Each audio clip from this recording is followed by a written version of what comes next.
Emergency में इंदिरा गांधी ने मुझे भी जेल में डाल दिया था, 19 महीने में जेल में रहा।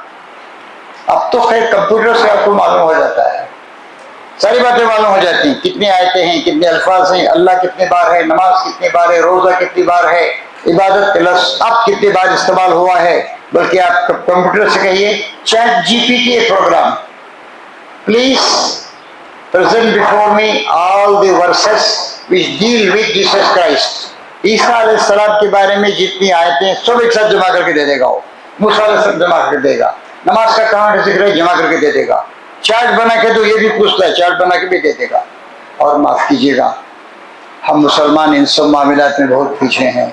मैं जब भी इस तरह की चीज़ों से फ़ायदा उठाता हूँ, मैं यहूदी और ईसाई भाइयों के लिए शुक्रिया अदा करता हूँ, क्योंकि उन्होंने सब काम किया है, हमने कोई कंप्यूटर ईजाद नहीं किया। आज से तकरीबन 150 साल पहले एक शख्स था फ्रांस का, जूल लाबून।